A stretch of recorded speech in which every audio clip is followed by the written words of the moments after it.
Happy Tuesday, everyone. Um, it's a pleasure to be here with you all. I've met all of you, so I don't need to introduce myself, as I've been doing in past with other groups. But I'm glad to be given the opportunity to study with my friends. So I hope that we can learn together and mutually be benefited by studying together. So let's open with a word of prayer.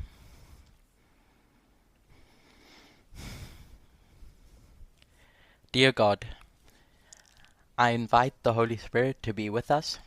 I invite you that we can learn together, that you can be part of this process of understanding the times in which we're in. I pray and ask that this may be a mutually beneficial experience, not just for those listening in, but for myself as well, as I seek to learn as well. And I pray that all the things that we go over may be in accordance with your will. This is my prayer in Jesus' name. Amen. Amen. So, I think as part of this exercise, if you can call it that, with the different ministries and groups in the movement, I've done about 6, 7 studies thus far. I can't remember, and I've gone over. I had initially had the intention of just doing the same presentation, through in each of the different ministries, but I realized that by the time I get to the last one, I'd probably get bored, and so I'd lose my mind if I did that. And I guess that just makes it more difficult for everyone else because I do stuff and then build on that stuff.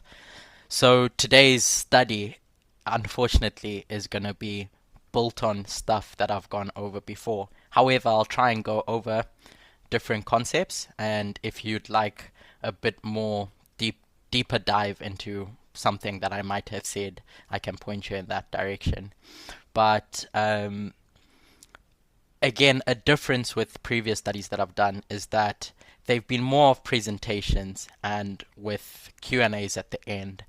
But I want to try and do something a bit more different this time and make it into a study with a contribution, your contributions as we go along, if that's okay. So please feel free to participate actively, ask questions, and share your thoughts about different ideas. So I guess where this journey started, with regards to my studies particularly, if I can sum it up, has been about the image of the beast, and then expanding on that, the threefold union as a whole, and trying to identify who the different players are. I know we've done that in studies as a movement, but just with every developing truth, I feel like as time goes on, it gets more refined. And so I've tried to pinpoint who exactly those players are. So I guess the first question I can ask is, where do we get this idea of a threefold union originally? I know we look in Old Testament scriptures to identify a repeating pattern, but where is this threefold union spoken about? Revelation of Ellen White So in the Bible, from the Bible first of all. from the Bible. There's this Revelation. Revelation. Well, the smoke coming out of the pit, and then 3 different Yeah. animals. entities. Yeah. Mm-hmm. So where exactly in Revelation is that? I'm going to go in my Bible as well. So I'll point you in the chapter, Revelation 16. Yeah. And then if you go Revelation, is it 16:13? Yeah. So Revelation 16:13. I like frogs. Yeah. The dragon, the beast, and the false prophet. Okay, yeah. And so as it was mentioned, we have the dragon, the beast, and the false prophet. And then we go into different stories in the Old Testament to see how we have this repeating pattern, whether it's the story of Salome and Elijah and etc. We see this alliance riddled throughout the Bible. And what is a recurring pattern is that each of these different entities represent a specific entity. There's a specific player that each of them represents. And in past studies, and I guess which will be my point throughout these, is that the dragon represents a state entity. So I'm sure many of you are familiar with that. The beast is going to be a religious entity. And then the false prophet is going to be religious again. But what's the difference between the beast and the false prophet? Why aren't they just the same entity? Because the beast is openly false. Openly a counterfeit, if you want to call it that. It's Yeah. very obvious to see. And the false prophet should be the right one, but Yeah, I like it's that. not. Yeah. So there's an element where they were once God's people, and then they turn on God. So you see that in the story of Balaam, where Balaam is called to do a work by God, but then Balaam ends up not opposing God, and so ends up being a false prophet. That's why you have this distinction of false prophet and the beast. So when we go into Revelation 13, we get more insights into who this beast is. And that's your first 10 verses.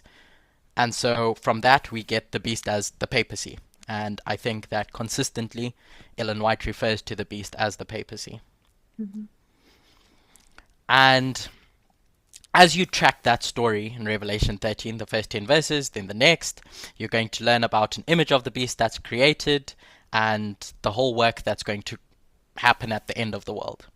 What I want to consider is the story of Babylon is fallen. So Babylon, we can reference it back to this threefold union, because it says in Revelation that Babylon is broken up into three parts, and the three parts that it is the dragon, the beast, and the false prophet. Yeah? If at any point you disagree with a point I make, then just speak up. So it's three parts now.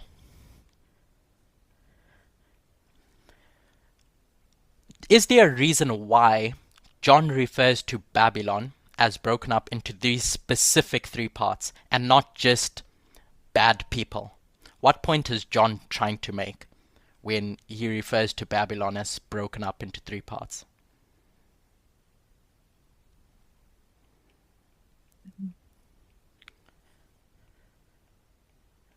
Dragon, beast, false prophet. We'll explore that as we go along. So let's consider literal Babylon, because that's where the story begins. In Acts 27, we have the Isle of Malta.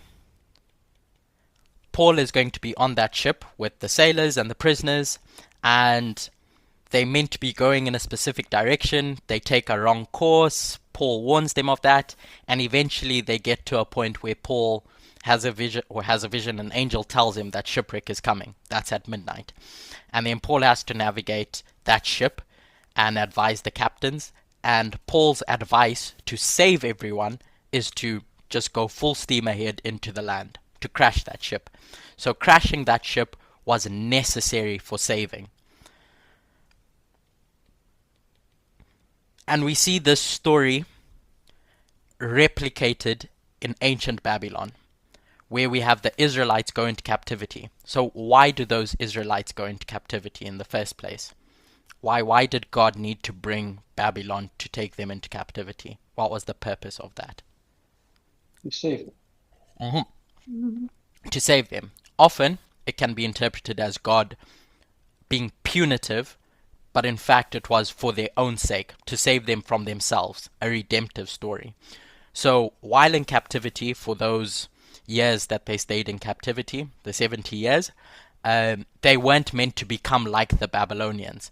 Many of them ended up eating from the king's table, but you have the 3 Hebrew boys, who I'm going to say is going to represent a remnant of God's people who behave good, who do the right thing.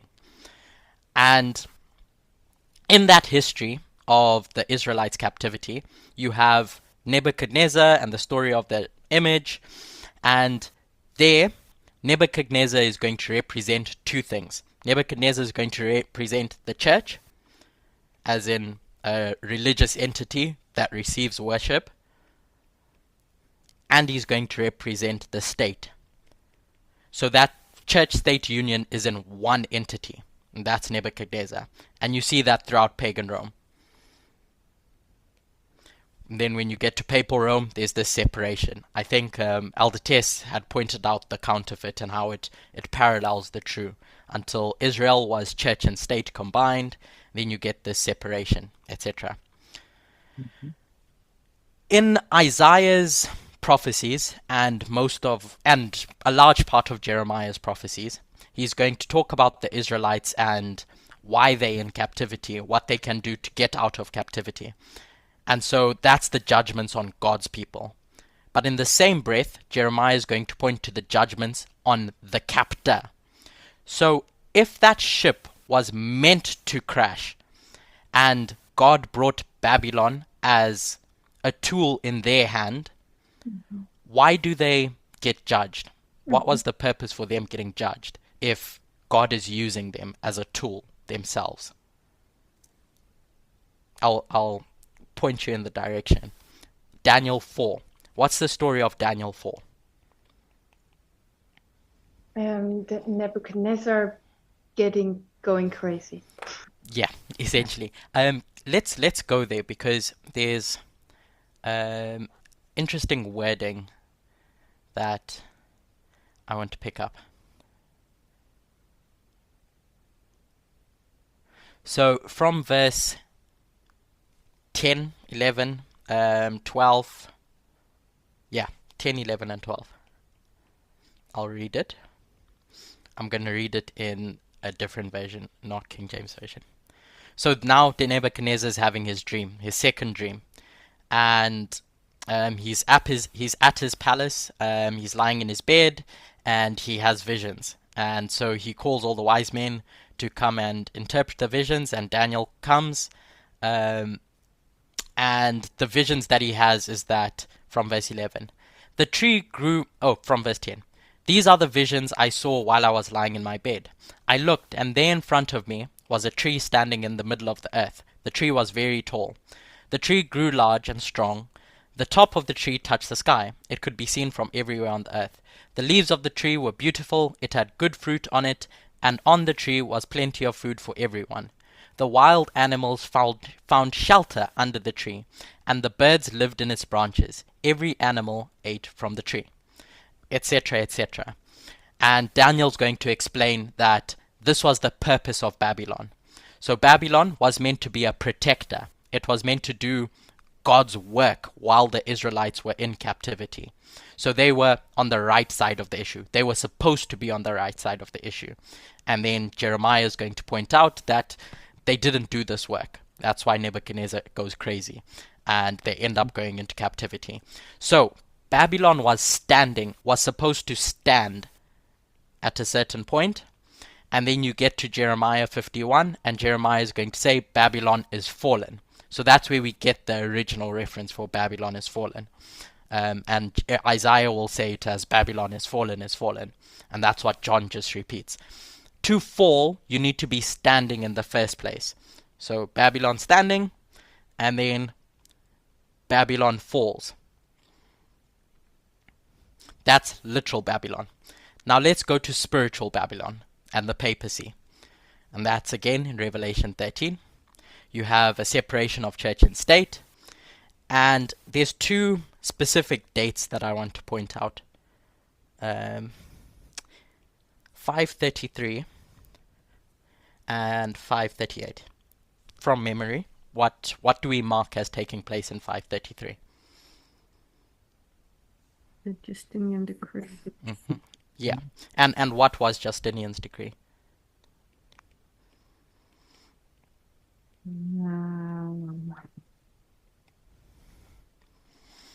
He essentially said, you Pope, you are the head of all churches. Oh, yeah. So the papacy had been rising all this time, and Justinian's going to say, okay, I've converted to Christianity, and I'm going to recognize the bishop in Rome as the head of all the churches in my kingdom. So you have church and state coming together for the first time under Justinian, but it had been a work in progress up until that point. And then in 538, the Ostrogoths are removed, and now this decree is going to be enforced. So the reason why I bring this up is because often we mark this as a Sunday law, because in Orleans, at some church, they created a Sunday law. We also mark church and state combined, church and state coming together. But 533 in its own right is a Sunday law waymark as well. So this being the cause and this being the effect. So here, the state now is going to give their arms to the papacy. So the papacy is going to get power. And in 533, it's created. This issue of church and state coming together is created. If you read in Revelation 13 from verse 1 to 10, it talks about this process where the beast is rising up out of the earth, and eventually the dragon needs to give this beast power. The beast in this story is papacy,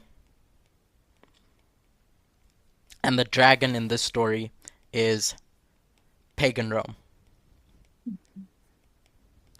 In Daniel 2, in that statue in Daniel 2, you have iron. There's 4 kingdoms, and then you have iron plus clay. This iron runs throughout. It's in the legs, and then it's in the feet and the toes. So when we compare and contrast that history with our own, we should recognize the same thing, that this state, the dragon, is going to be here, and it's going to be the same thing that's found in the feet and toes. It doesn't transition from Rome into something else. It's the same from legs down to toes, once you get that combination of church and state. So now taking this framework and going to Millerite history, because now there's going to be a transition. It's no longer going to be the beast. Now we're expecting the image of the beast. Leading up to 1798, between 538 and 1798, in this 1260 period, who's on the bad side of the issue? I'm going to just simplistically label it as good side and bad side. You have the bad side, which is the papacy. And the good side is who? Who's opposing the papacy? Protestants. The Protestant churches.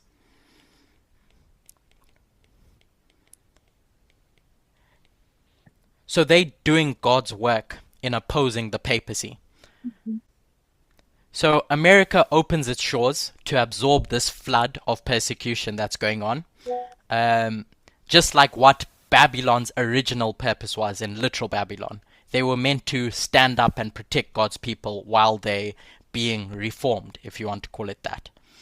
And these churches who are standing at this point, once the USA opens its shores and people migrate into the USA, the job of these churches is to do what? It's to protect God's people. So they're standing during the 1260, and eventually you get to this time period where William Miller is preaching his message, and Ellen White gives commentary about these churches who were once standing.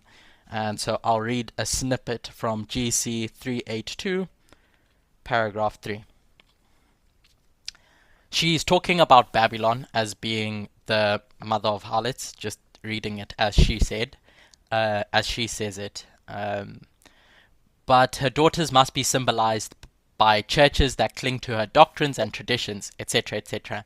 Then she's going to talk about Revelation 14 and the fall of Babylon. And she says the message of Revelation 14 announcing the fall of Babylon must apply to religious bodies that were once pure. So they were pure and have become corrupt, and then they fall.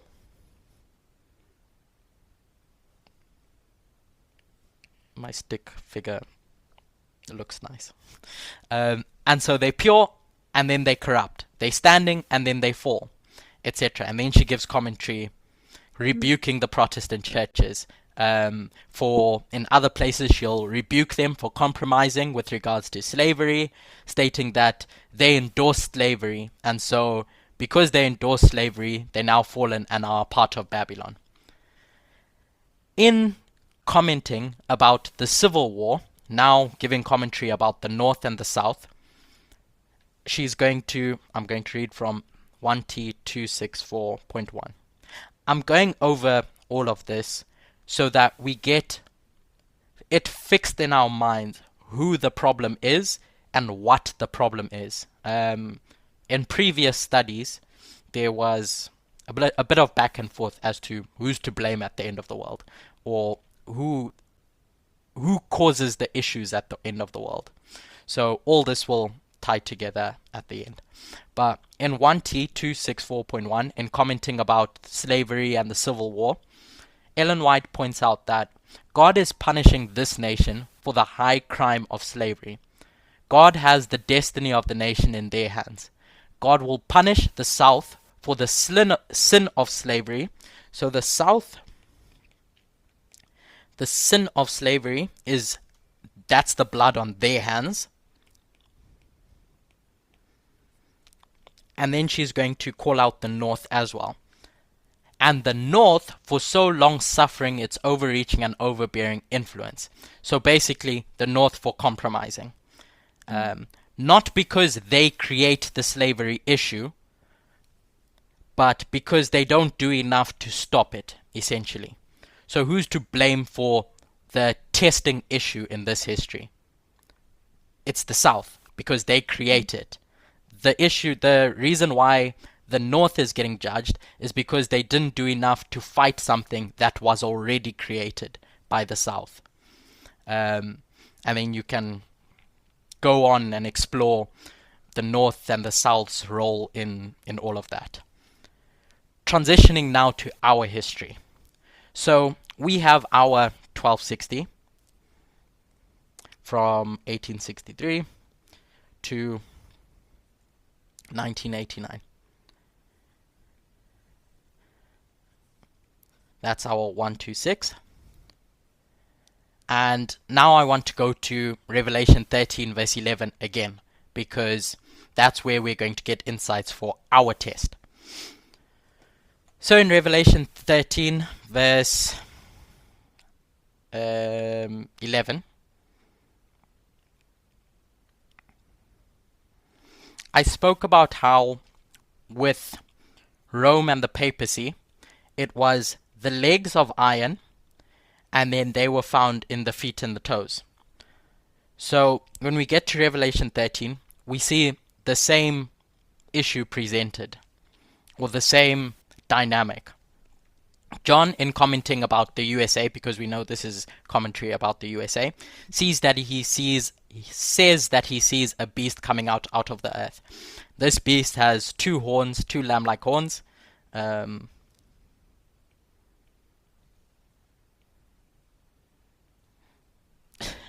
then it reaches a point where, I'm just going to write it, it's going to become a dragon.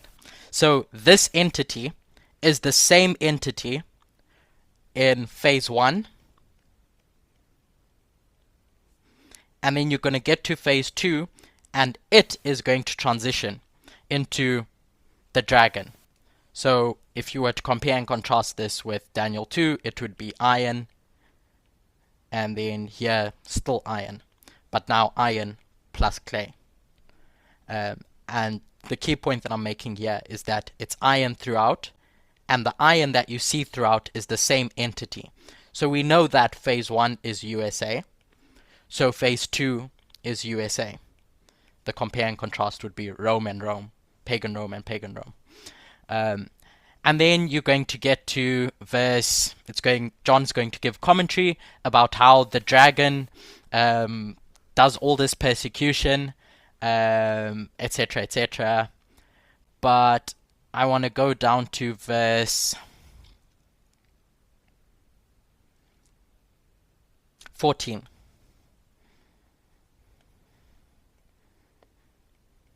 Verse 14 and 15. And there John is going to tell us that this entity, it's now a dragon now, is going to deceive everyone. It has the power to do all these miracles, etc. And then it's going to call for an image to be created. So now, first, we have an image created.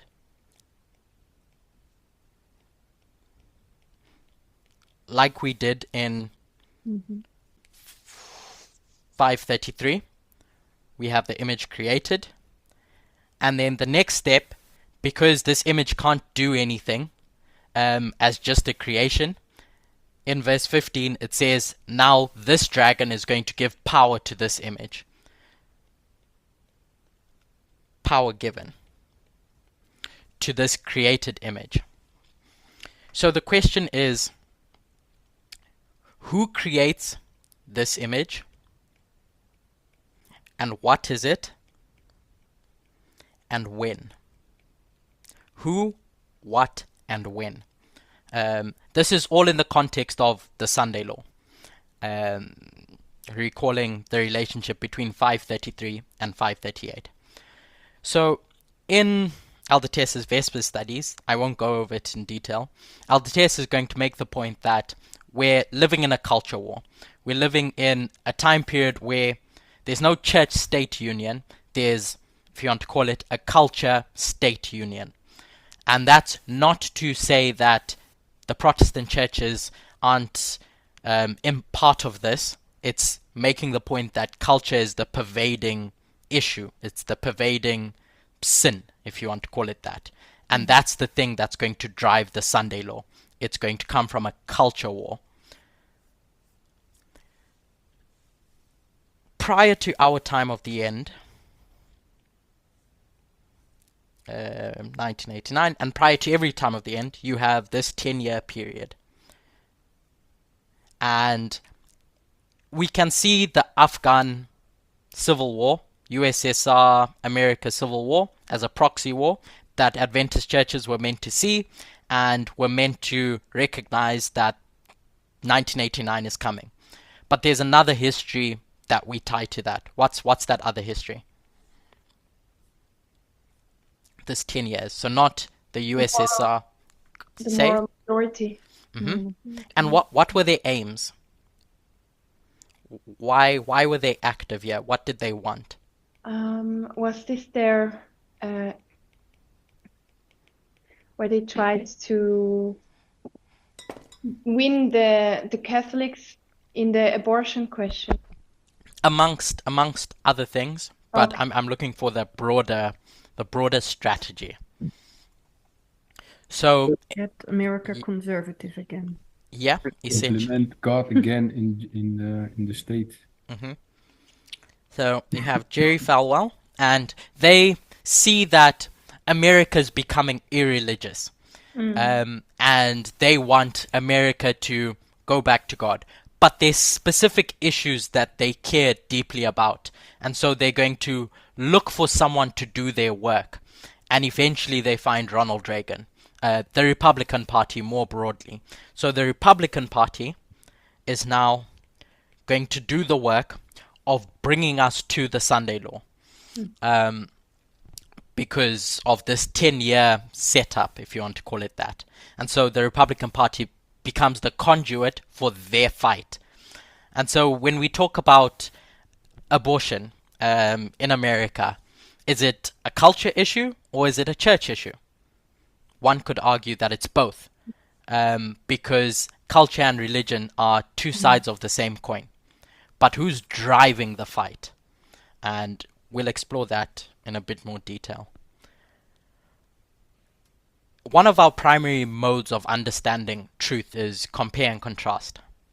When God called the disciples out of the Jewish church, or when God pulls a stone out of the mountain, we recognize that as being God first giving a call to the church and then the world.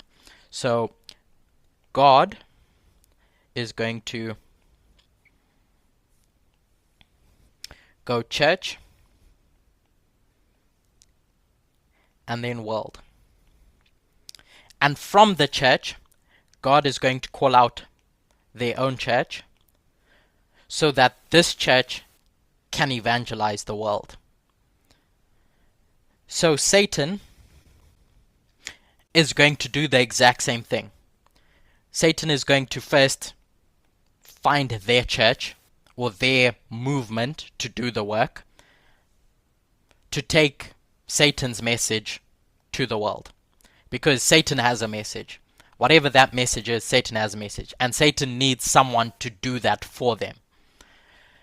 I just want to note a few statistics about America. I'll write the polling agencies. In fact, if you want the polling agencies, I'll tell you, but it's not particularly necessary to the point. In the 1990s, this polling agency points out that approximately 90% of US adults identified as Christians.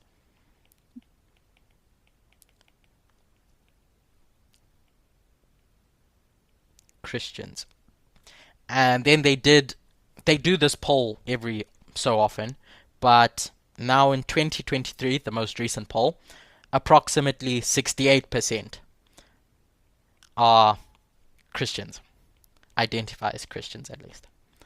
And another polling group, now with regards to practicing Christians, pointed out that in the 2000s, 45% of Americans were practicing Christians. So not just saying, I'm a Christian, but do you go to church? Do you believe in the church doctrines, etc.? That's 45%. And then you get to 2019, and that number basically drops by half to 25%, roughly. The point is that if we compare the 1800s, where we have Sunday laws as being the thing, wanting God in the Constitution, wanting to Christianize the nation, etc., religion is not a priority today as it was in the 1800s. So, if Satan wants to give a message to receive a mark, to receive worship, what's Satan going to use? Is Satan going to use evangelical churches? I'll read an article I found online, and you can find the same sentiment from various other places. I'll put the quote in the chat. I have to give this disclaimer every time I share this, that I'm not endorsing the website that it's from, but the sentiment is what I want to pick up. And the author of this article says that this poll was done that shows for the first time that affiliation with church, synagogue or mosque, essentially a religion, no longer defines the majority of Americans. In the 2 decades since the turn of the millennium, religious affiliation has gone from 70%, where it stood in the 1930s, to 47%. So it's dropped a lot. And among millennials, only 36% say they belong to organized religion. For us in Europe, that's pretty normal. But for America, that's a big thing because America was so Christian, was so religious. And then they go to point out that what we're witnessing, it seems, is not a collapse in the religious impulse as such. So people's desire to find meaning in life and purpose, that's intrinsic to who we are as humans. What we're witnessing is what happens when politics replaces or becomes a form of religion. The fusion of evangelical Christianity with the Republican Party blasphemously climaxed in the Trump cult. Among the Trump banners and a Confederate flags in the crowd that invaded the Capitol on 6 January was a flurry of wooden crosses. And in wokeness, so the author is going to compare and contrast two groups. The side one, where you have the Trumpists, not trumpets, Trumpists, and then side two. And he or she, I can't remember, they are, when talking about side one, are going to point out that at these political events, they're taking their religious zeal with them, with their Confederate flags and their wooden crosses and etc. in this political issue. But side two, and in wokeness, so your woke side, the younger generation are quite obviously replicating previous religious movements in America. Look at the zeal in their eyes, and the relentless search for heresy, the ostracization of sinners, the mass confessions of iniquity, and the need to do the work every day to bring about the kingdom of anti-racism. So for them, their religion is found in wokeness, essentially. So all that this author or this narrator is pointing out is that politics is the religion of culture wars. So in our history, in our dispensation from 1989 to the Second Advent, we're in a culture war. And what was the churches for the Millerites today is politics. So where religion, this belief in a deistic being and organized religion, has churches, today in a culture war, it's going to be fights over politics, what politics you hold dear to you. And what do politics have in this compare and contrast? Religion has churches, politics has Parties. political parties.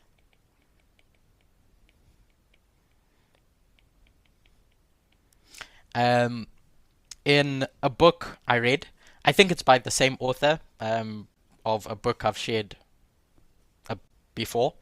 The book is called The Righteous Mind, and the author makes the point that when you look at religious groups and you look at people who are involved in politics, they serve similar social functions in that they bring people together with regards to a shared moral code, a sense of belonging, and sacred values that they hold dear. So now in our dispensation, I'm going to suggest that instead of churches being the ones that drive the Sunday law, it's now going to be political parties. They take that, I'll say political parties. They take that mantle, that do that work. And so in that threefold union that we discussed earlier, where we had the dragon, a state entity, the papacy as the beast, who is the false prophet? Because the question I asked was, Satan is going to give a message to join their kingdom. If Satan sends out churches to give their message, who's going to listen? So, who's that false prophet that Satan's going to use to get them to listen to receive their mark? In the Dark Ages, 538 to 1798, it was the Protestant churches that did God's work. So when the Millerites stand up and they say, Babylon is fallen, they recognize the sins and see how much the churches that used to do God's work have gone back to Babylon. So they were standing and then they fall. When we consider the Republican Party and its formation in 1854,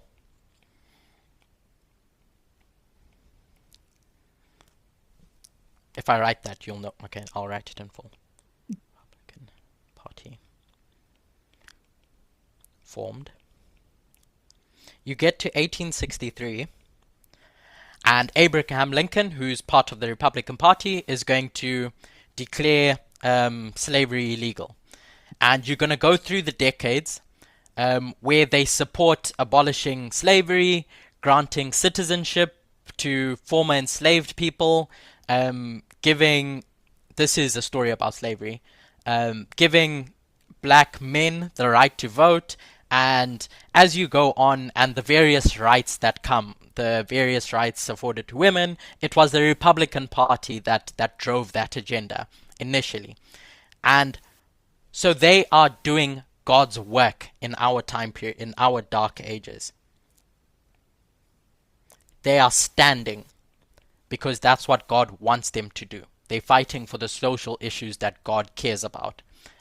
And then as you go through time, they slowly start dropping. They slowly start falling until you get to 1970s, 1980s, etc., where now there's a complete realignment. This realignment had started decades before, but now it's a complete switch as the voter bases switched and the political parties changed their platforms. Ronald Reagan is going to take on fighting against these civil issues, these human rights, if you can put it that. So what I'm suggesting is that where we had the evangelical churches standing and then falling, today in a culture war where political parties are the churches, the Republican Party is the thing that stood and the thing that falls. So in a church setting, in a Christian America, the churches that stand and fall are your Protestant churches.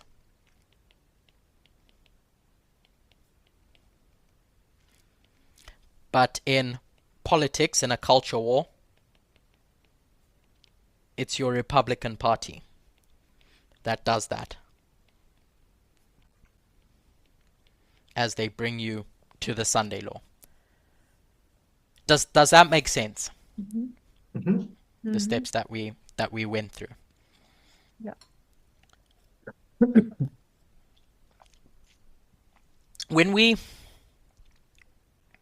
I'm going through different topics, but I promise I'll try and bring them together at the end.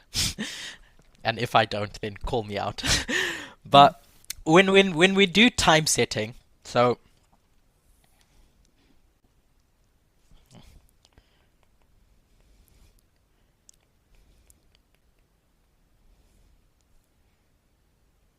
we recognize that the Millerites had literal time prophecies to do their time setting. So something encoded in the Bible to do that time setting. The 2300s, 2300 days, etc., etc. The 490. So literal encoded, God said it's going to be from year to year. But then when we come to the 2520, there's something different. And that's why Adventism has so much pain over it. Because where do we get the 2520? Or the idea or the premise of a 2520? The 7 times. And what do those 7 times represent in their original context? Intensity. So you have God saying, intensity, through Moses, that if you keep sinning, I'm just going to punish you harder and harder and harder. So 7 times has absolutely nothing to do with time. You have to, how do we get to the 2520 from the 7 times? So originally, the words are 7 times. In Hebrew, it's, I don't even want to go into the Hebrew, but these are the words. Now, how do you get to 2520? Day for a year. That's 7 times 360. Mm-hmm. It's So one you time, yes. so you say that a time is 360. So here it's intensity in the original context, but then you take that word out of its original context and then you attach it to something else elsewhere in the Bible and you make it 360. And then you're going to say 7 of those and you're going to get to 2520. And then you do the exact same thing we do the exact same thing in Daniel 5. When we want to find out the 2520, the 126, the 151, in each of these cases, when you go through the methodology of how to get to the final thing, my point is you jump, you make large jumps to get to that final number that you're going to time set with. I'm making this point to show just how, in inverted commas, ridiculous it is. And that's why Adventism has such pain towards us, because this in the original context has nothing to do with what we're going to use for time setting.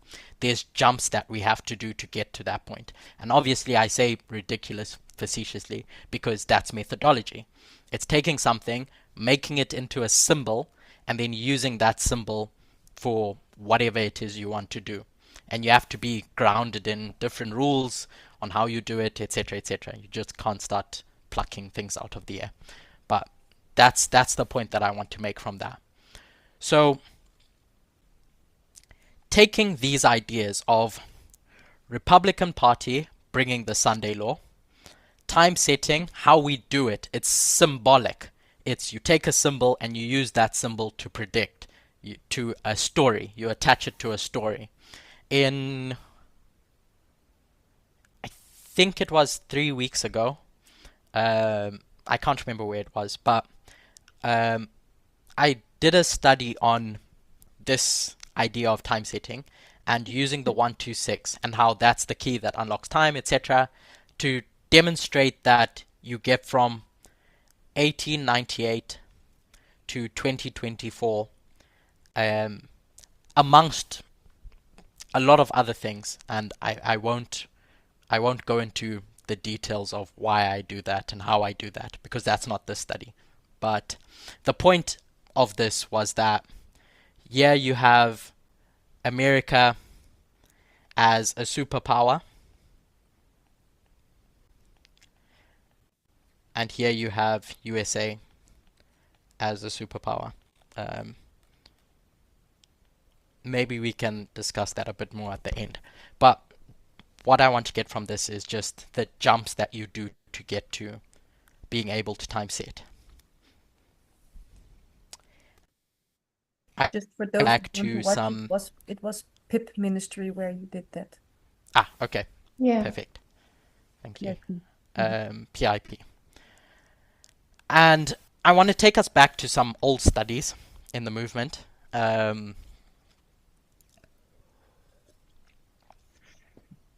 As I think in looking at old stuff, we can glean truth for our time. In 2016, light opened up about the King of the North and the King of the South.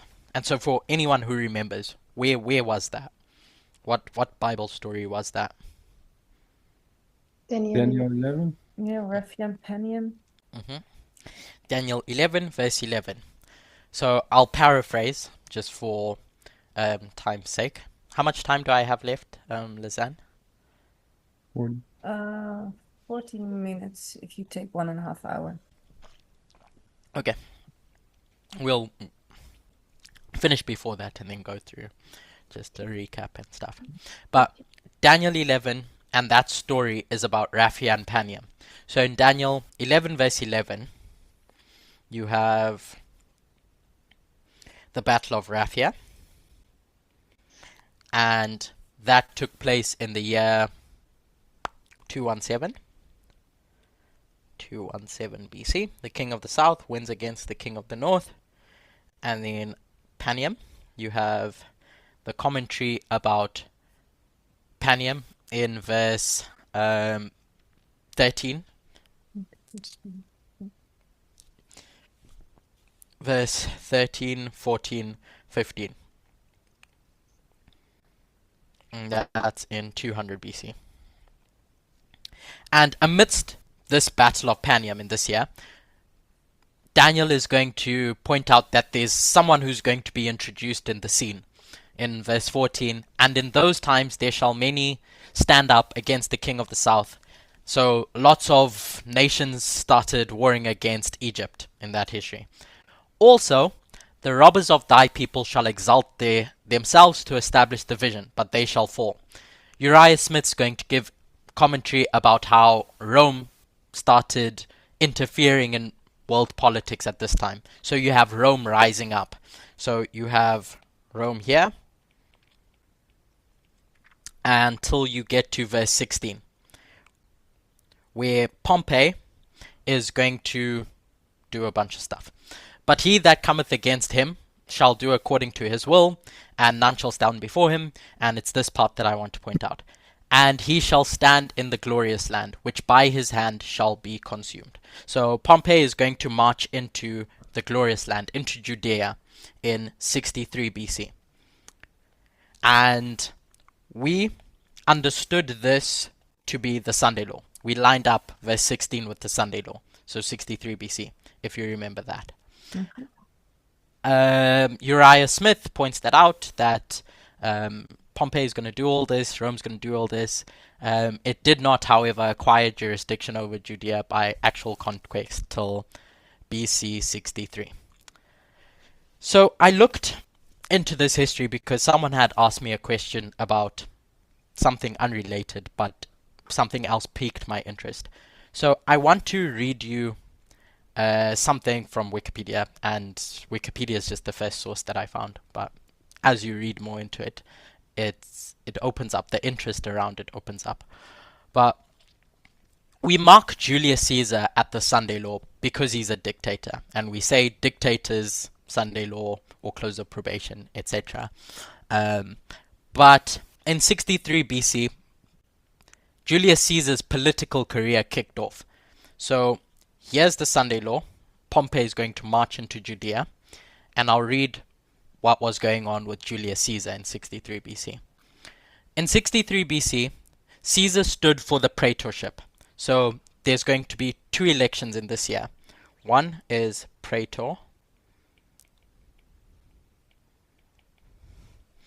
and also for the post of Pontifex Maximus. Pontifex Maximus. Pontifex Maximus, who was the head of the College of Pontiffs and the highest ranking state religious official. So a religious role. This took place early in the year in 63 BC, and then he has a state role given to him later in the year. He faced off against 2 different people in this election for Pontifex Maximus. And the names were Publius Servilius Isauricus, however you say that. And the other one was our favorite person, Quintus Lutatius Catulus. And many scholars, when reviewing this history, they were surprised that Julius Caesar won, because he was a populist at the time, but he was a nobody. And these 2, Publius and Quintus, were part of the establishment, if you can call it that. They were well-respected senators, but Julius Caesar essentially went around asking people for money to fund his campaign, and getting all these bribes because people were like, if you get into office, then do this for me. And he goes to his wife on the day of the election and says to his wife, either I'm going to come home as Pontifex Maximus, or I'm not going to come home at all, because of all that money he had taken from people to fund his election campaign. But reading about what this office was, Pontifex Maximus. Pontifex Maximus, which is Latin for Supreme Pontiff, was the chief high priest of the College of Pontiffs in ancient Rome. This was the most important position in the ancient Roman religion. This was the most important position that Julius Caesar had got to date. And it reads on, etc., etc. The word pontifex and its derivative pontiff became terms used for Christian bishops, including the Bishop of Rome. So that's where we get pontiff for the Pope today. It's from this position, Pontificus Maximus. In a book called Caesar by an author called Adrian Goldsworthy, he says the following about this role. I'll paraphrase it. Basically that this post of Pontifex, I'll post it in the chat and then paraphrase it, just so you have it for your records. The election was in 63 BC. To someone asked in the chat, I didn't see the name.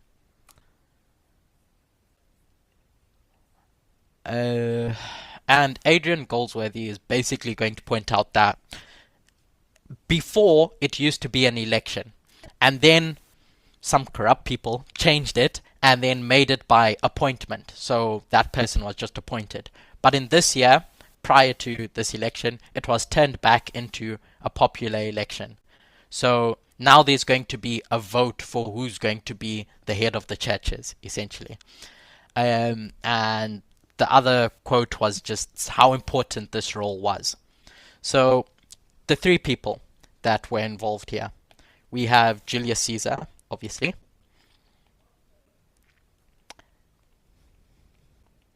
And just to remind us that Caesar means elephant killer. This has been covered by other teachers in the past. Julius is July is where you get from Julius. You get July from Julius because he was born in July, and so he names the month after himself. And so I'm going to tie that to July. And then Quintus, we all are aware of how that's changed into July. And then Publius Servilius, this is the one that I want to explore a bit more. Publius Servilius. Publius means of the people.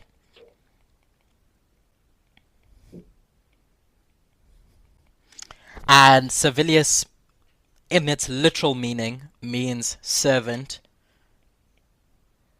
or slave.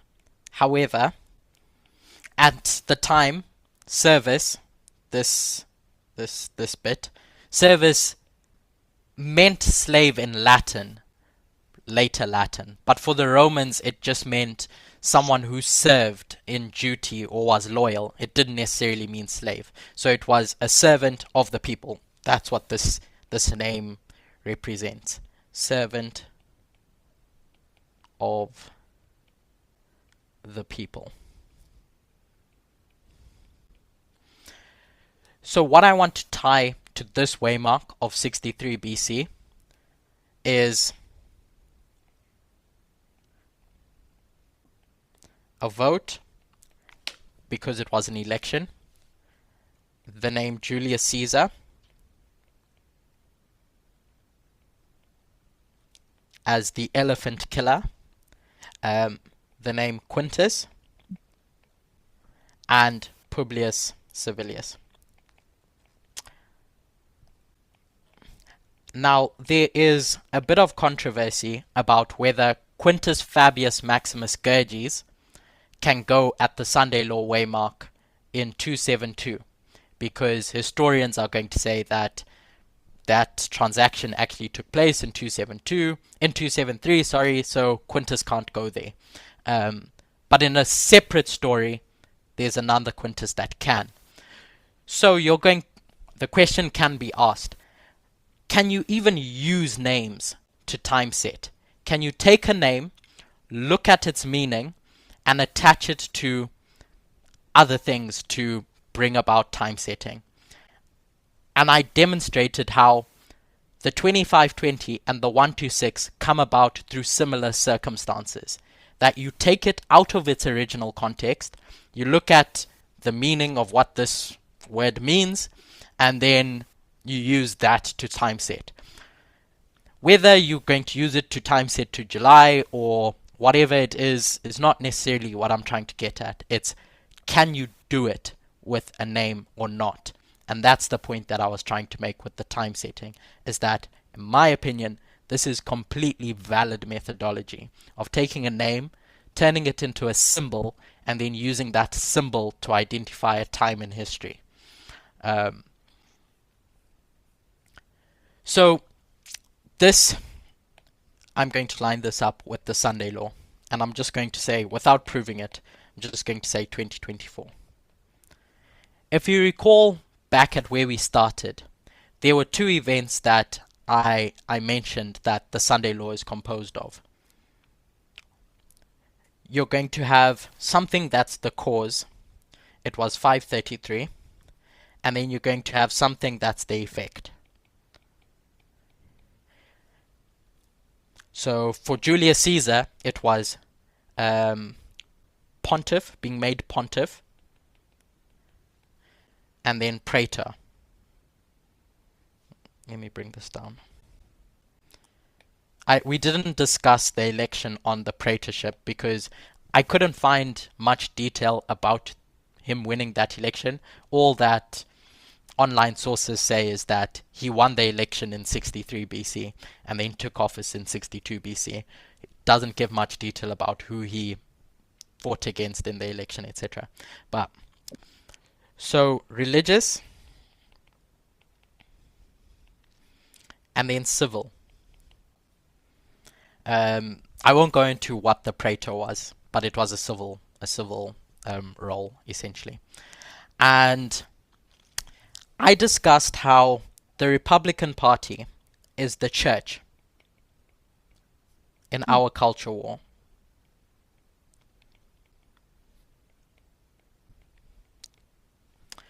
So in 533, where the Pope is made head of all the churches, in 63 BC, where Julius Caesar is made pontiff, head of all the churches, I'm suggesting that when Trump is elected as head of the Republican Party in 2024, that's him being made pontiff of said Republican Party.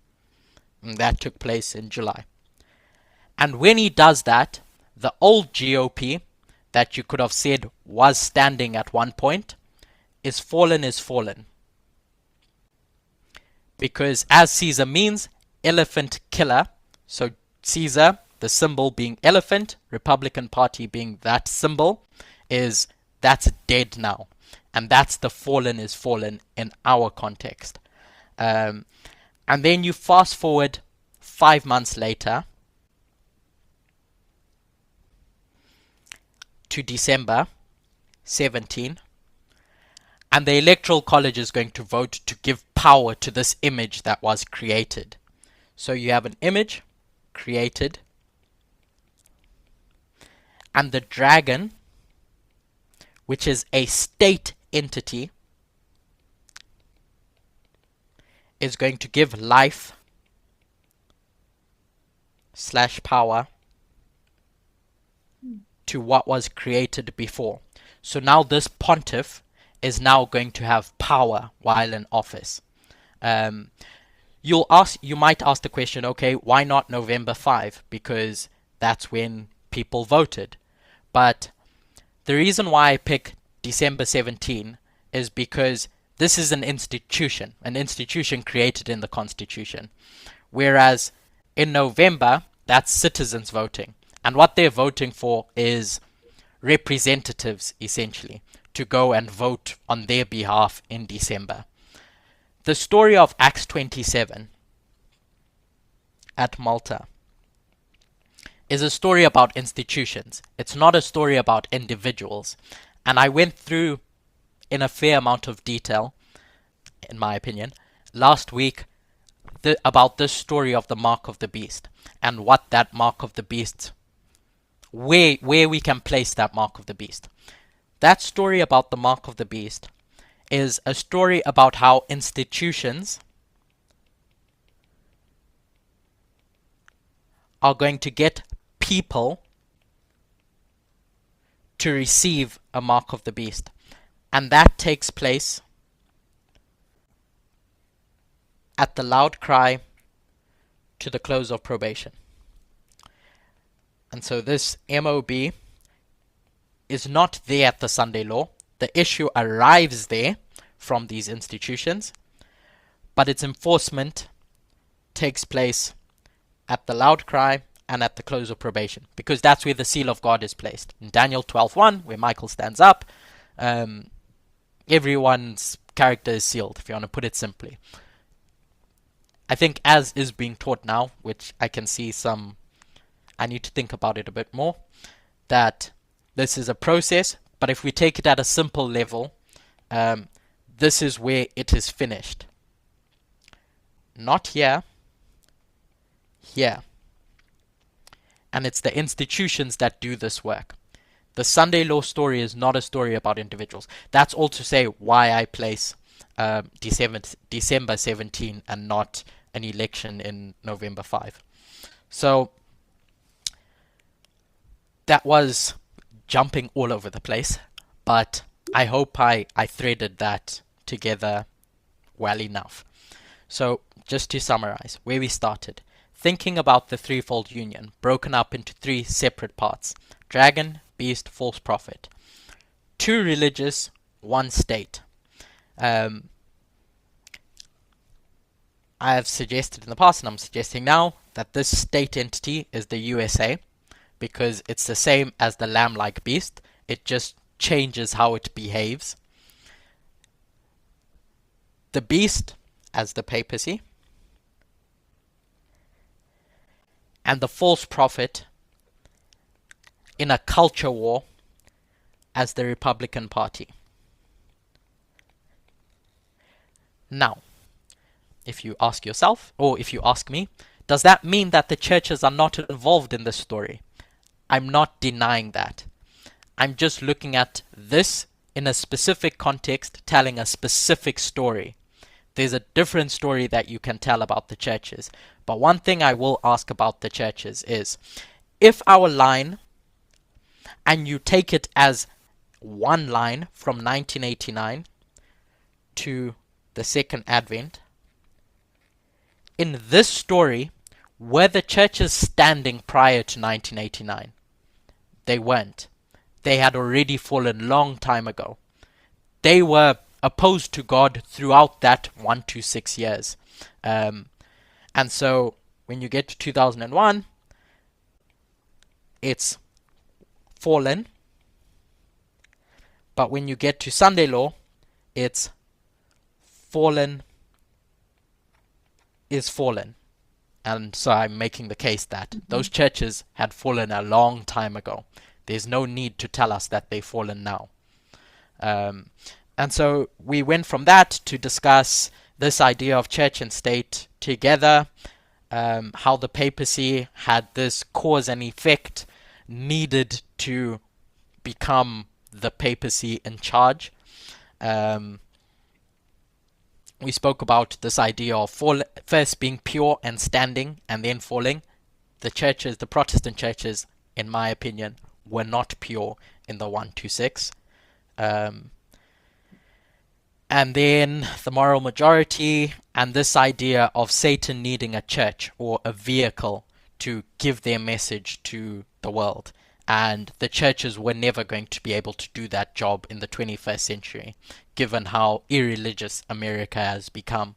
No one would live. Like, imagine if Satan's message is be sexist, and Satan goes to the evangelical churches and say, you go about bringing this, and the evangelicals go knocking on doors. Every Gen Z person would just close the door immediately. But if you have someone like Steve Bannon or Elon Musk giving you TikToks, that's a much more convincing messenger, in my opinion. Mm-hmm. And time setting and how many leaps we do to get to the 25-20 and the 1-6 should, in my opinion, answer questions about whether or not it's valid to use a name as a symbol to time set.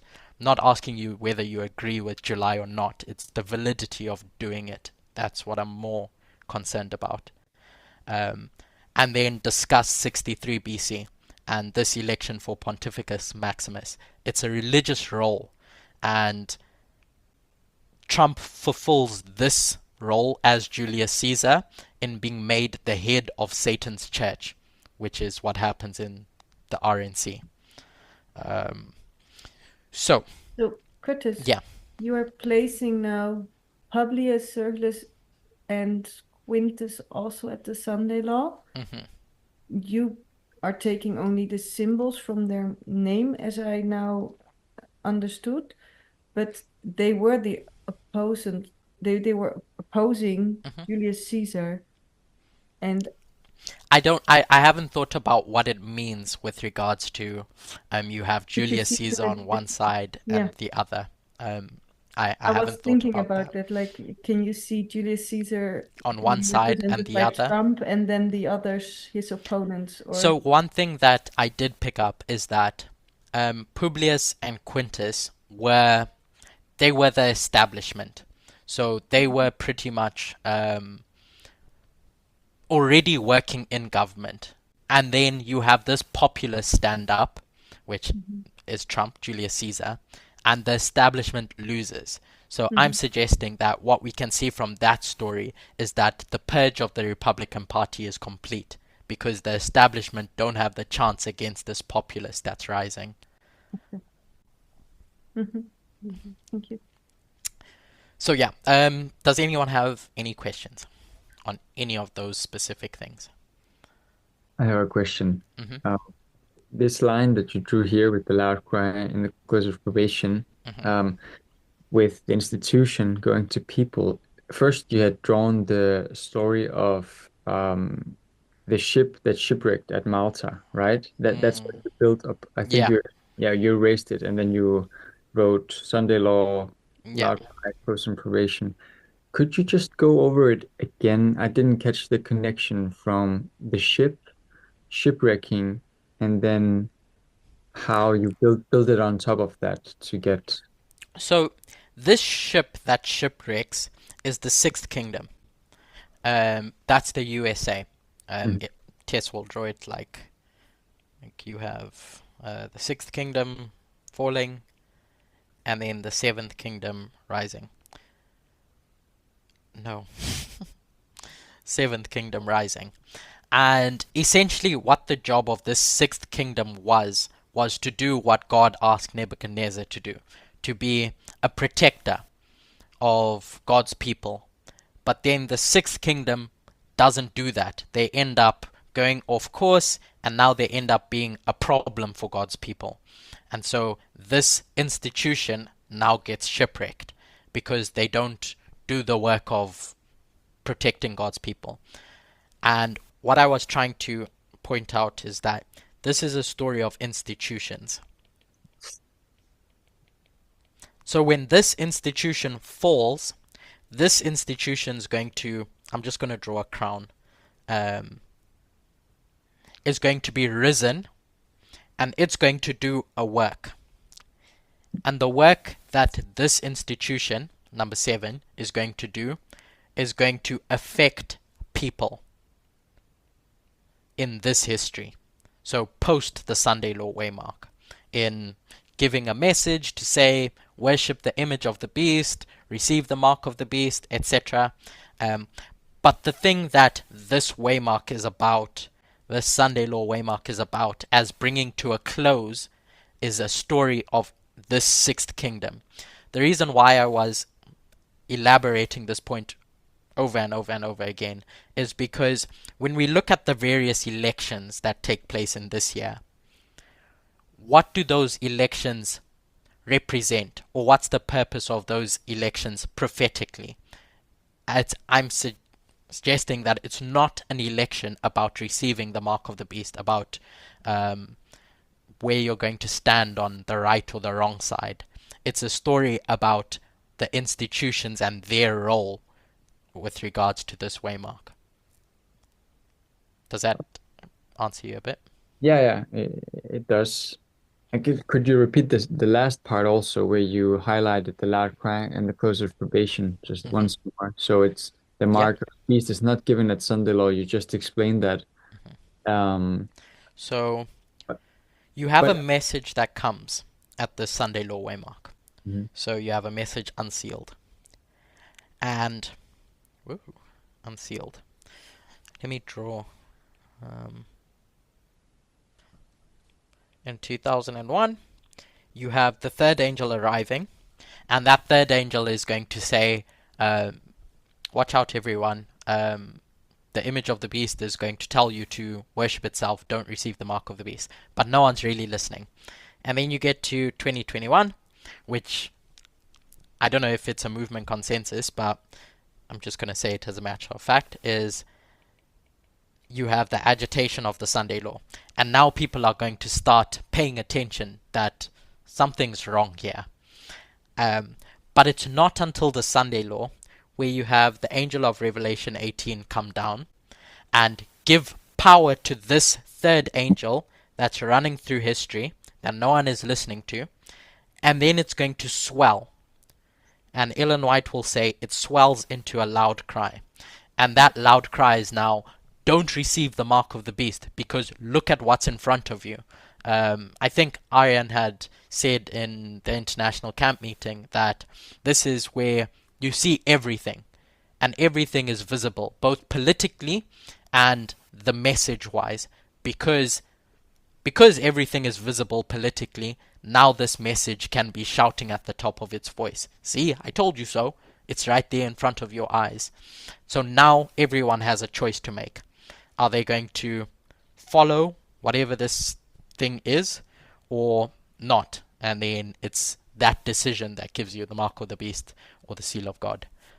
I'm not trying to define what those are, but that's the point that I was making there. That this message that is unsealed here is the message that's going to bring you to the loud cry internally and externally, the mark of the beast.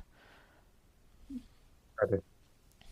And is that something that is seen in the story of the ship that shipwrecks on Malta? Because the ship shipwrecks at Malta, the sixth institution ends. And did you then build on top of that story, like in terms of what goes on the island of Malta, or did you end that story, that thread there? I ended it there. I was just the only point that I was bringing out here was that this that culminates here is Okay. institutions. I mean, you can build on that thread in the fact that this seventh kingdom that's rise is now standing here is the dragon, um, and then this dragon is going to be like for the papacy, the arms of the papacy. So it's going to be the arms of the image of the beast. So the image of the beast is created in July, and now the state, the US institutions of the state, the executive branch, judicial branch, executive branch, etc., are now going to give life to this image that was created. Yeah, Thank that's how I see things, at least. Thanks. Yep. So, and as I've understood now, another point is that you're saying like 533 and 538 are actually two waymarks, but it is one waymark, it's Sunday law. You're also saying it's July to December is Sunday law. Yeah. Yeah. Did I understand that right? Yes. That 533 in a different story can be understood as a different waymark. But in this story about an image created and an image given life, it's one waymark, and it's the bookend of one waymark, the start and the end of that one waymark, if you want to call it that, the cause and the effect. What is interesting, and I've thought not to make a big deal about it, because there's a delicate balance when doing time setting with doing numeric symbology and numerology, i.e.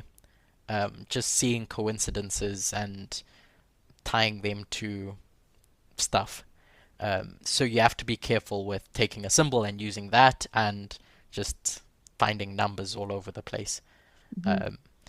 But one thing that is interesting is that between 533 and 538, it's a 5-year period, and then between July and December, it's a 5-month period, and you have Quintus there, which in its original meaning just means 5, but then we get 5-month because you were named Quintus by being born in the 5th month. And 5, when you run it through the Bible and see what it's attached to the story of judgment, or it's attached to judgment. So in this story, this institution that's shipwrecked is judged. And so I'm pointing out that at both these instances, there are 2 different institutions that get judged, that fall, that make up the shipwreck, that hold America together, were meant to do the right thing for the US. An informal institution, a political party, and then a formal one, the mechanisms of the US, if I can put it that. And would you then say that this is, I mean, Elder Terry said, of course, it's July, and you're saying now it's July to December. It's an expansion of this message, or how would you see it yourself? More That's for you to decide. Yeah, that's for you to. I take this concept of cause and effect is Elder Tess has spoken about cause and effect within a waymark. That in one waymark there's a story that you're telling, and that story has a point where that story begins and that story ends. And the reason why I think this is important, because you could ask the question, and which, as I have been asked the question, why can't you just pick one, as in the most important one of the 2?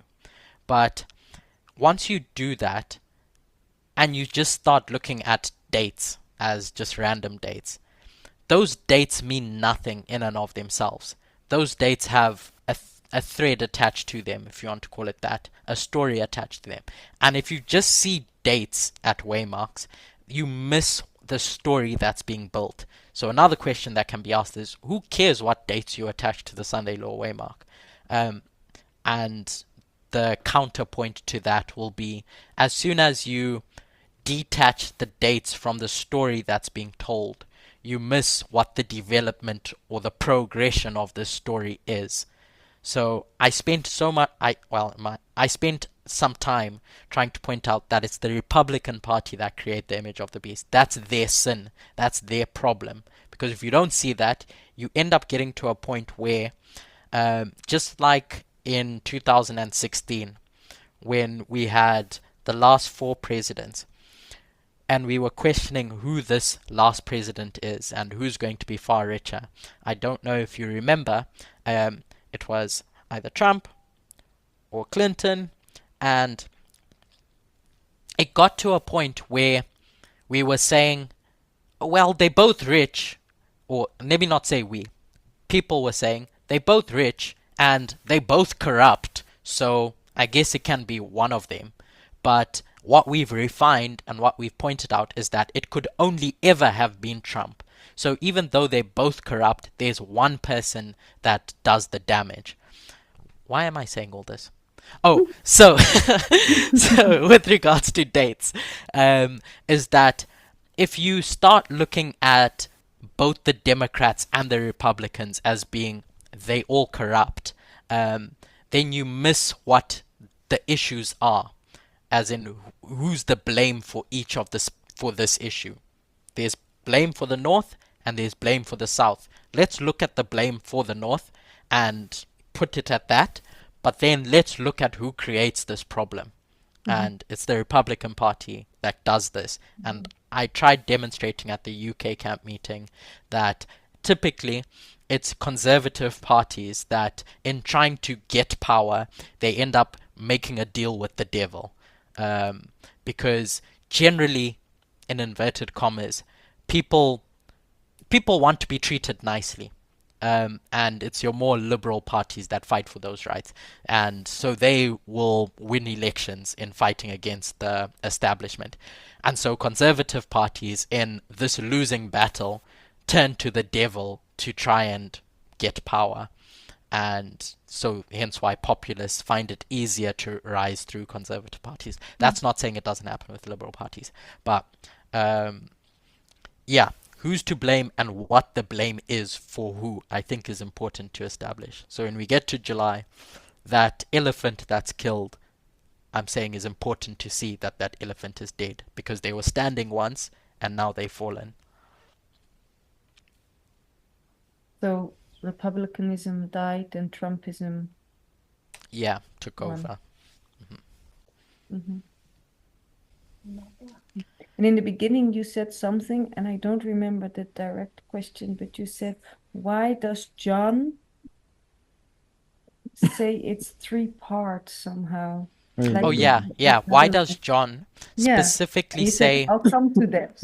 and this is me coming to it. I was waiting for someone to bring it up again. You see, it was a test. It's because John is trying to make a specific point about who leads the world to Armageddon, if you want to call it that. So the Democrats or the North are not going to be included in those threefold entities, because they're not the ones who bring the world to Armageddon. It's those 3 entities. The North, or the Democrats, have their own sins to be judged for and to bear and etc. But that's not the story that John is telling when John talks about Babylon.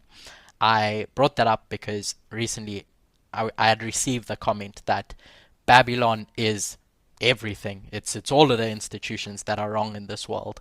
But when you stick to the story and the symbol that's being used, as students of prophecy, I think we have to allocate those symbols correctly, or else we Then end you up say just it's putting USA, everything all up there. papacy, and Republican Party. Yeah. Yeah, that's my question then, because you say the threefold union is USA, papacy, and the Republican Party. So the Republican Party being one entity of the threefold union. But Elder Terry was saying that the threefold union is within the Republican Party. It's How like can we reconcile that? it's That- like fractals. Yeah. It's like fractals, because those 3 entities are each going to have a specific ideology. Libertarianism,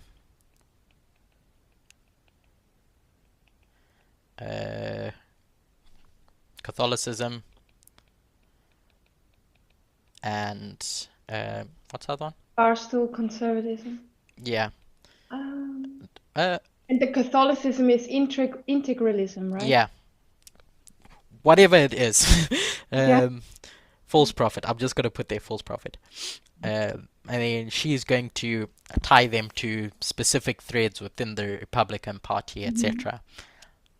I think that that is just the application, a fractal of the bigger story.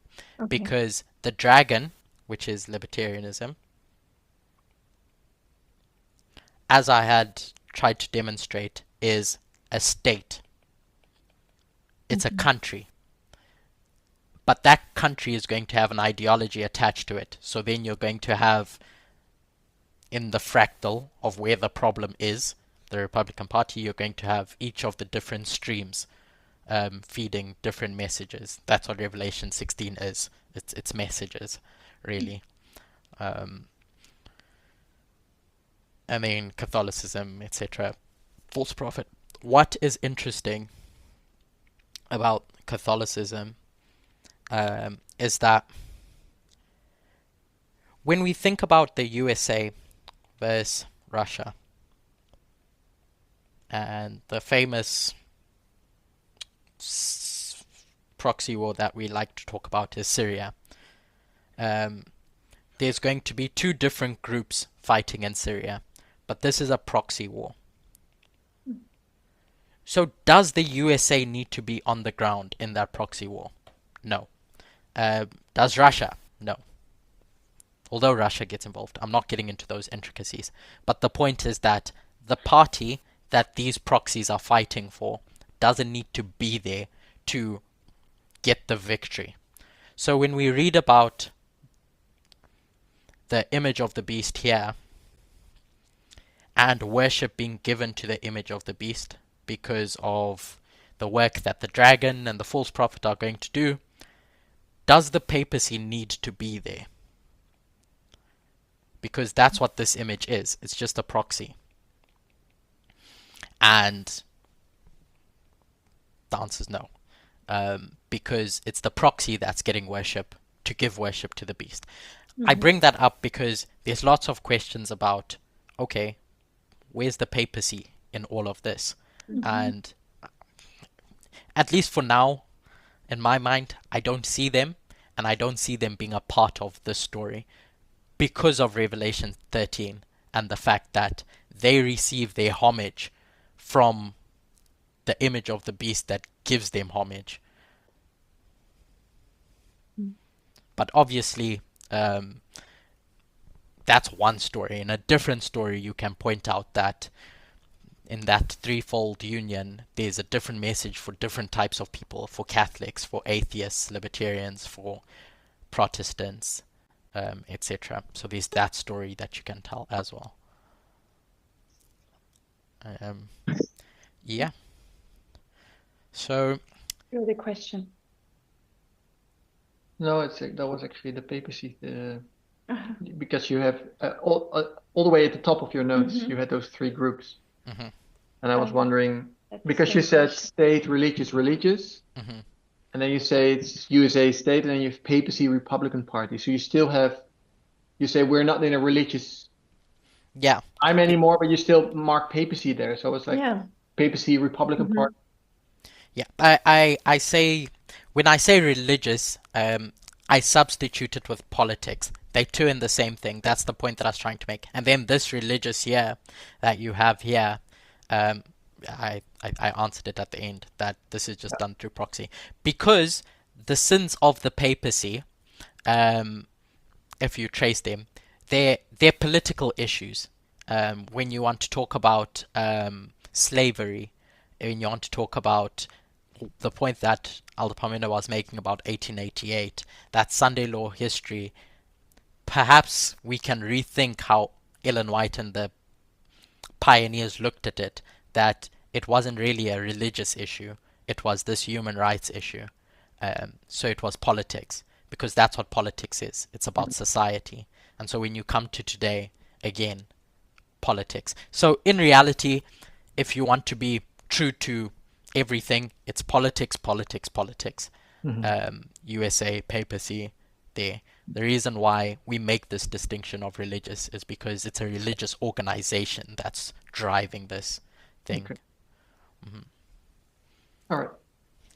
And another question, it's the names that you, can you scroll to the names? Because you say Quintus means July and Julius, down. There. You said Julius is July, Quintus is July. Julius, does it have a meaning? Because you now make an application of it, basically. Yeah, I'm making application of what that name originally means. I'm just looking in my because notes Julius quickly. is not referring to the month. Yeah, it's not. And I accept that. It's Means youthful. yeah, youthful or something. Okay. So when you are doing the mene mene tekel upharsin, Daniel is going to look at those words that are written there, and he's going to say, you're found wanting, weighed in the balances. But the original meaning means something else. And then we're going to come and say, actually, let's not take what Daniel says. Let's find something else that it's attached to and then make it suit our purposes. So that's why I'm suggesting you can do it. No, I'm literally. not Yeah, saying. yeah. I'm not saying you can't. Yeah. You can't. It's I'm only thinking, and actually like this better than what Elder Terry does. I've been looking into that in the Quintus, Fabius, Maximus, Gurgius, that I think basically you have three parts that names is, I mean, it's four names, but basically three parts. Maximus Gorgias is one thing, and then you have Quintus and Fabius. And I think all three are looked at in a different way, or the how do you say that? The meaning of that she's getting out of it, she uses a different source. So Maximus Gorgias is basically, that's what all the test did. It's maximum flood. It's from the Bible. When you go to Fabius, she goes to Roman history because the faba bean is a symbol for election, and Quintus is basically referring to the month. So it's basically July. So Quintus is basically literal. She takes the literal meaning of it. Fabius, she's going to Roman history, and Maximus Gorgias, she's going to the Bible to get her answer. And I was like, this is where my question is that right to do? And I like yours actually better because I think you're more consistent in where you get your answer from. And so just about Quintus, just for clarity, is that Quintus means fifth. It doesn't mean fifth month. No, I know, but it is in the context of the name. Yeah, and you have that. Yes, it is because of the month. That month. Whether it's valid to do it where you break it up, I guess, is a question you have to ask.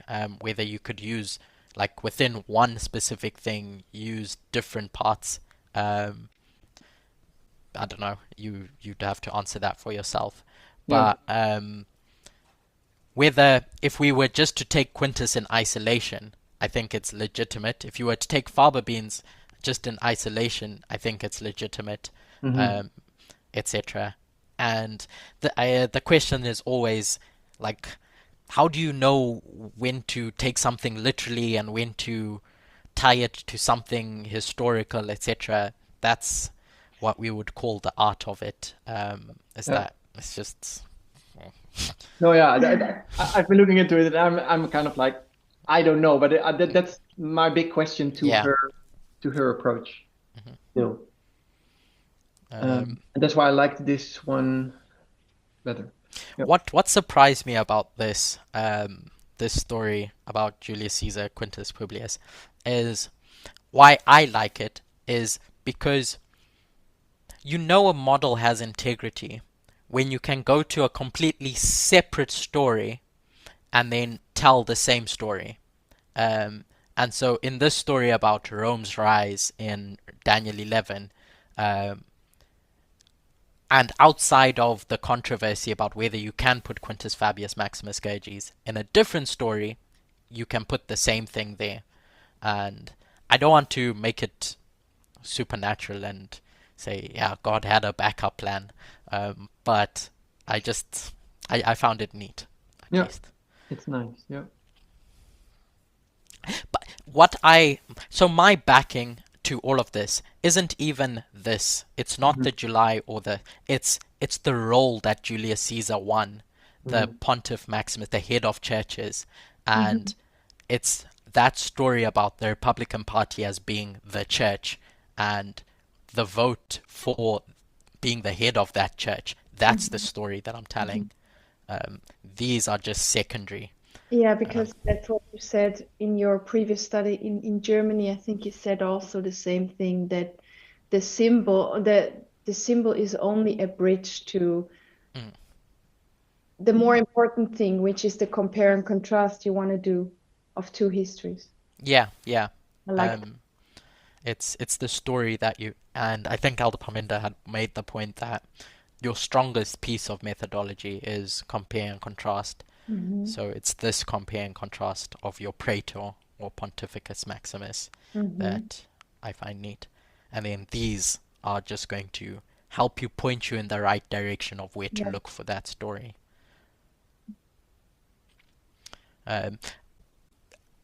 Now, many people have asked me questions about the story of the King of the South and the King of the North, and my constant answer to that is, I don't know. Because in the words of Aryan, I don't know how he phrases it. I'm not a student of this thing. I'm a student of this thing. Yeah. There is something that I would like to would like to point out about that story, about the King of the South, though, and it's just a question, is that in the story of Beneventum,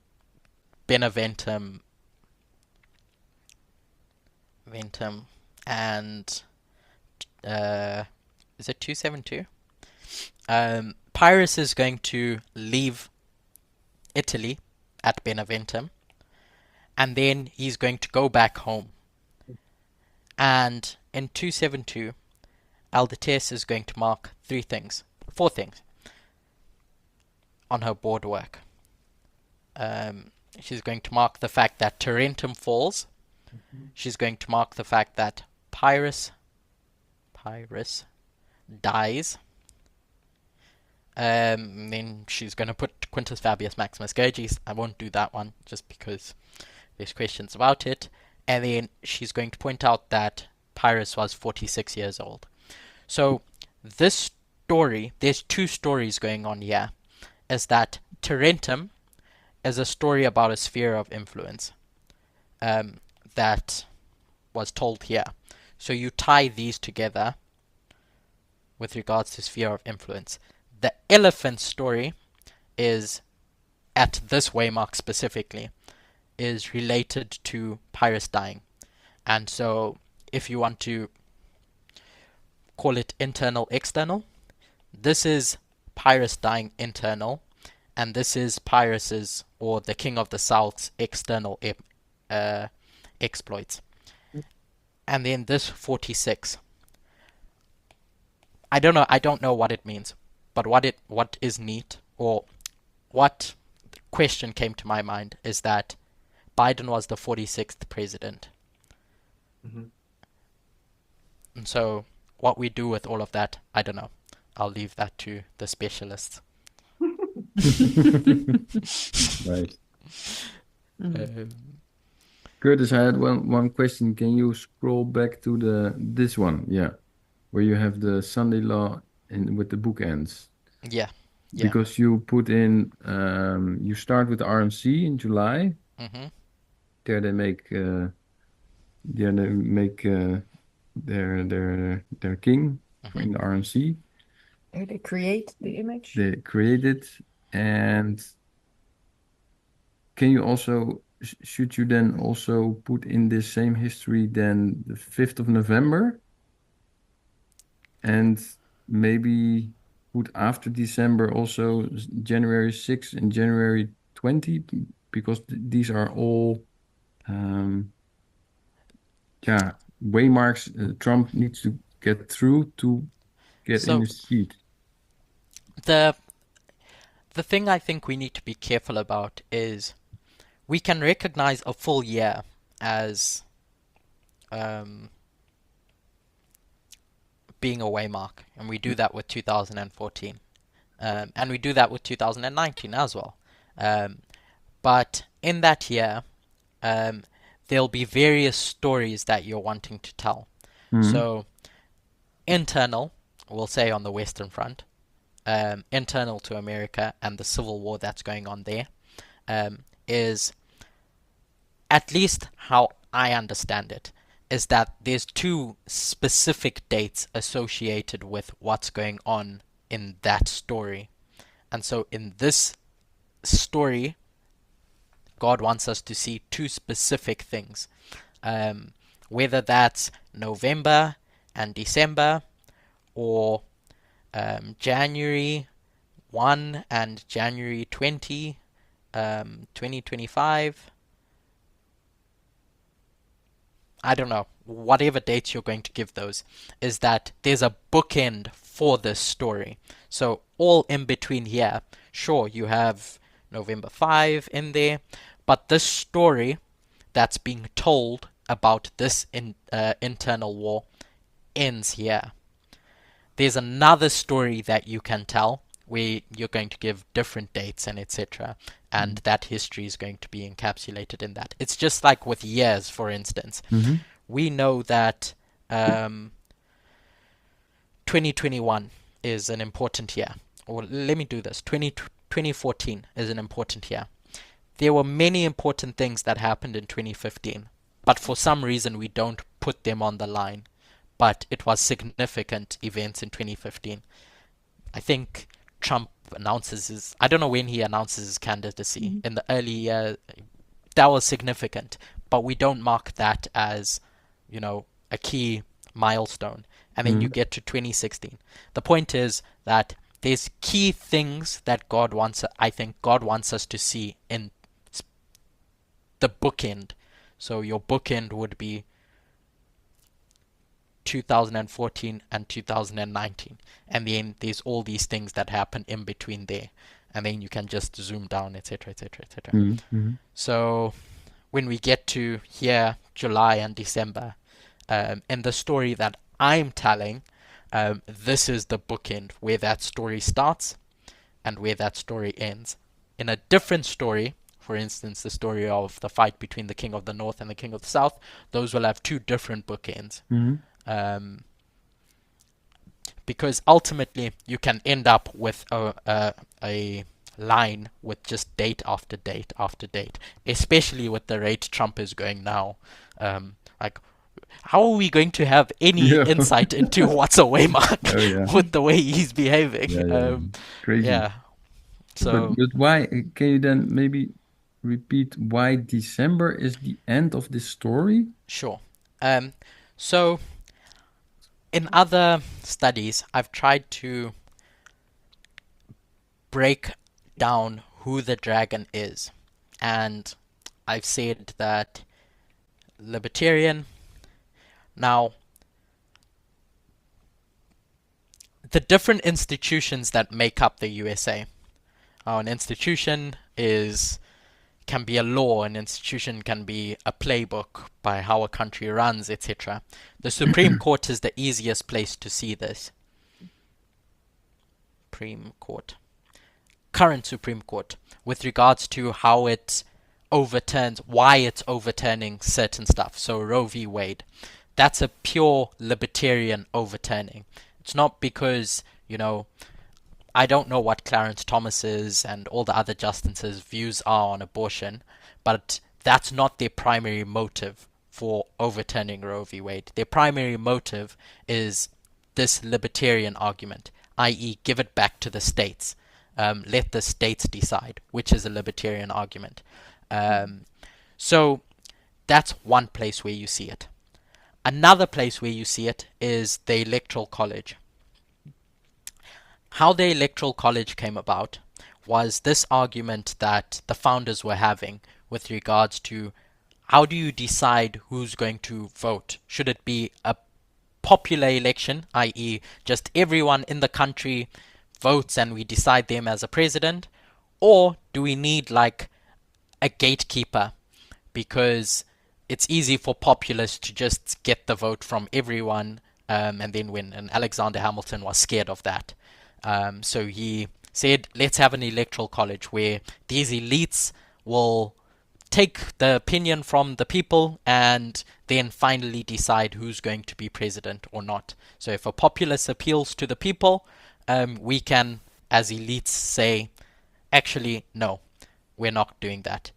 And then on the other side, you had Thomas Jefferson and everyone else arguing that that's not pretty democratic. If everyone's vote means nothing and you're just giving it to elites, then how can we be a democratic nation?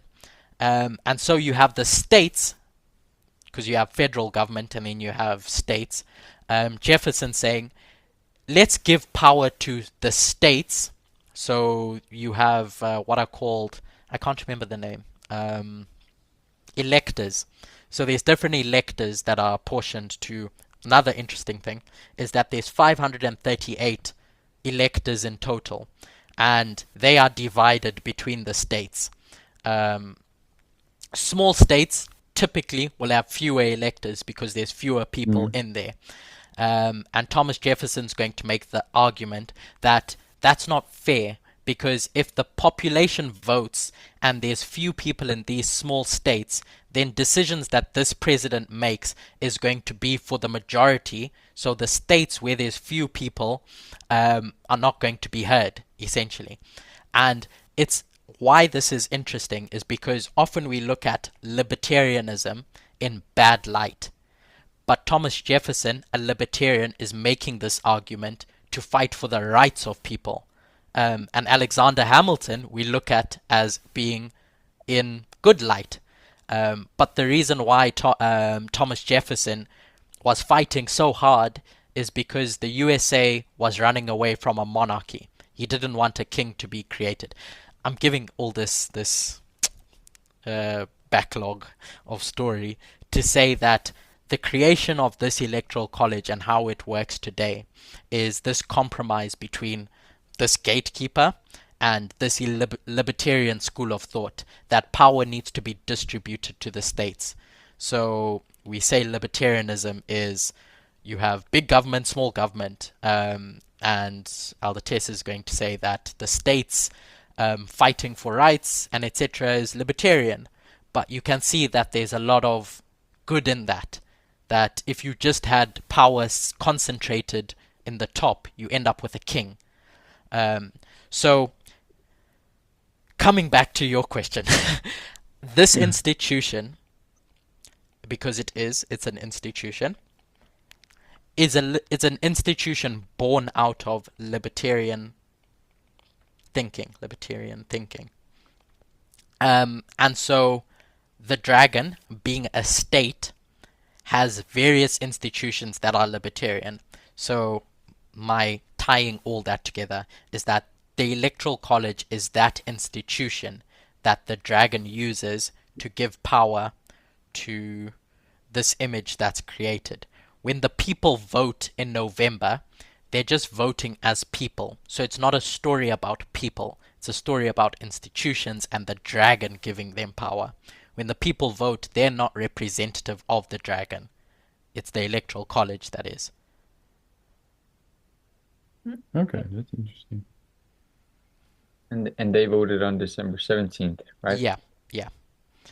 I mean, one could make the argument that, and I guess it's the same, because in July, in the lead up to July, you had the people placing their votes up until the RNC or the DNC or whatever in their various states. They say who they want to run the party. But in July, it's your officials, if you want to call it that. Officials who are going to vote based on what the people said. So your electors. And I got this principle from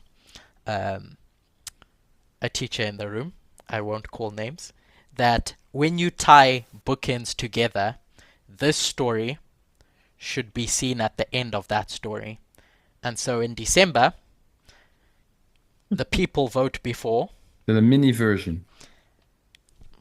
Yeah, the mini version, exactly. The people vote before, and the end of that waymark or that bookend is tied together because it's the same. It's the same dynamic. People, then electors, and in December it's first people, then electors.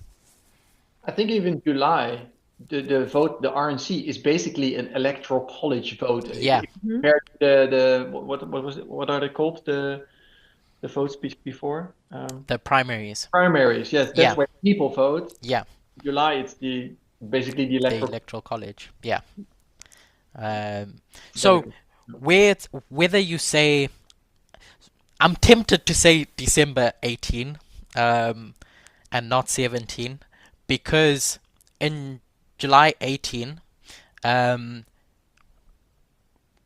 is it July 18? Yeah, July 18, that's when Trump accepts his nomination. But they had the Electoral College of the RNC, in inverted commas, had voted on like the 16th or something. And then why Alderterry is going to be forced to mark 18 is because that's when Trump accepts the nomination. And so on 17, they vote, the Electoral College votes, and on 18, Trump is going to, in inverted commas, accept that nomination. And the only reason why I want to do that or have thoughts of doing that is because you have 18 and 18.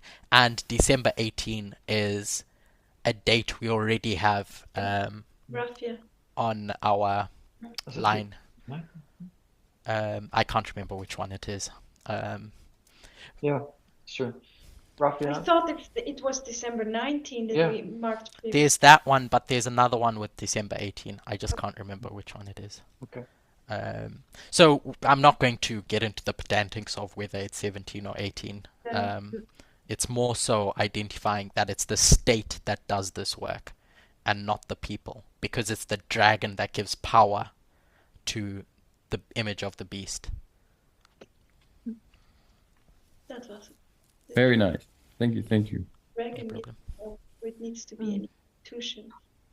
Any other questions? Yeah. Any other Or questions? We should can close.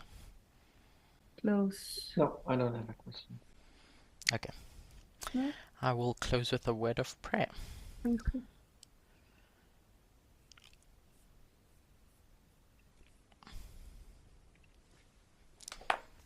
Dear God, thank you for the opportunity to study together. It's my prayer that we may all have benefited and been enriched by this experience. If we are moving in step with you, then God be praised. If we are not, then I pray that you may help us.